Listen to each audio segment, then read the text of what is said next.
A vinda do Espírito Santo, Atos 2. Ao cumprir-se o dia de Pentecostes, estavam todos reunidos no mesmo lugar. De repente veio do céu um som, como de um vento impetuoso, e encheu toda a casa onde estavam sentados.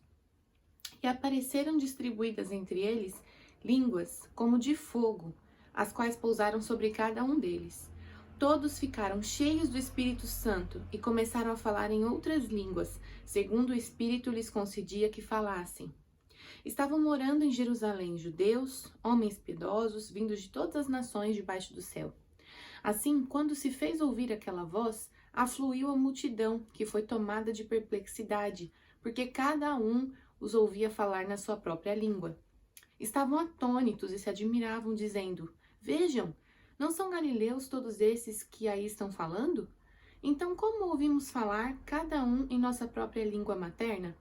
Somos partos, medos, elamitas e os naturais da Mesopotâmia, Judéia, Capadócia, Ponto e Ásia, da Frígia, da Panfilha, do Egito e das regiões da Líbia, nas imediações de Cirene e romanos que aqui residem, tanto judeus como prosélitos, cretenses e árabes. Como os ouvimos falar sobre as grandezas de Deus em nossas próprias línguas? Todos atônitos e perplexos perguntavam uns aos outros: O que será que isso quer dizer? Outros, porém, zombando, diziam: Estão bêbados. Então Pedro se levantou junto com os 11 e, erguendo a voz, dirigiu-se à multidão nesses termos: Homens da Judéia e todos vocês que moram em Jerusalém, tomem conhecimento disto e prestem atenção no que vou dizer. Estes homens não estão bêbados como vocês estão pensando, porque são apenas 9 horas da manhã. Mas o que está acontecendo é o que foi dito por meio do profeta Joel, versículo 17. E acontecerá nos últimos dias, diz Deus, que derramarei o meu espírito sobre toda a humanidade. Os filhos e as filhas de vocês profetizarão, os seus jovens terão visões e os seus velhos sonharão.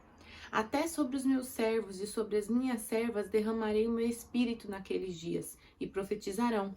Mostrarei prodígios em cima no céu e sinais embaixo na terra: sangue, fogo, nuvens de fumaça.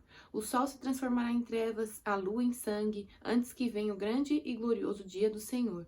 E acontecerá que todo aquele que invocar o nome do Senhor será salvo. Israelitas, escutem o que vou dizer. Jesus, o Nazareno, homem aprovado por Deus diante de vocês com milagres, prodígios e sinais, os quais o próprio Deus realizou entre vocês por meio dele, como vocês mesmos sabem, a este, conforme o plano determinado e a presciência de Deus, vocês mataram, crucificando-o por meio de homens maus. Porém Deus o ressuscitou, livrando-o da agonia da morte, porque não era possível que fosse retido por ela. Vamos parar por aqui. Esse capítulo é muito conhecido entre os cristãos, pois fala de um momento muito importante para a igreja, que foi a descida do Espírito Santo. Quando Jesus partiu, como a gente falou no vídeo anterior, quando Jesus partiu, ele prometeu que não deixaria os discípulos sozinhos. Ele pediu para que eles ficassem todos em Jerusalém, porque aconteceria alguma coisa. E aí aconteceu de fato. O dia de Pentecostes, que é falado aqui no primeiro versículo, era uma festa muito importante. É uma festa muito importante para os judeus. Então estava todo mundo reunido. Jesus, sabendo que eles estariam reunidos nesse dia, já estava tudo programado, já estava tudo, digamos assim, já estava tudo certo. Jesus sabia que eles estariam juntos ali, por isso pediu: fiquem em Jerusalém. Ou seja, participem das festas que estão por vir, porque eu vou fazer alguma coisa. E aí o que acontece?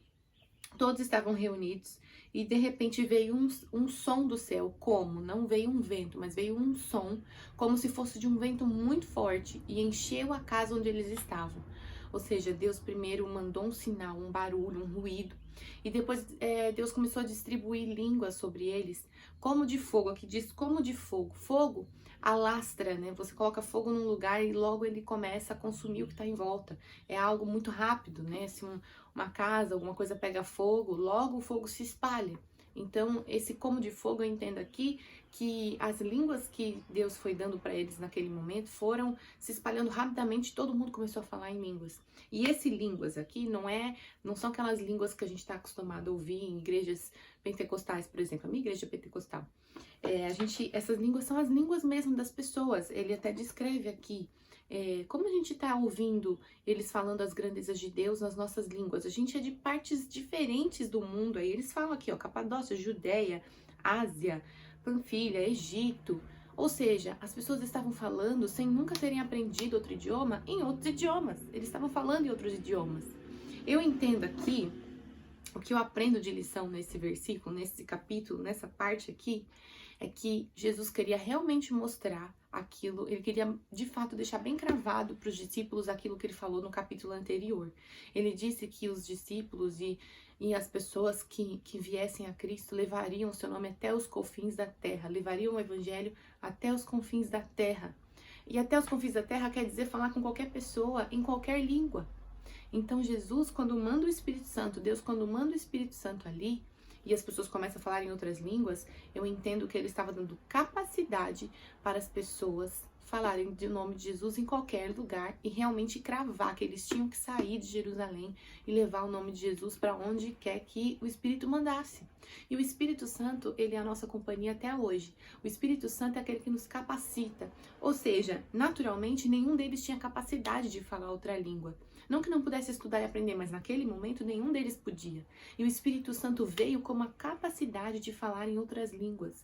Então, na sua vida e na minha, o Espírito Santo às vezes não, né? Ele sempre tá com a gente, mas às vezes ele vai ser pontual em algumas coisas, em dar capacidade para você realizar coisas específicas.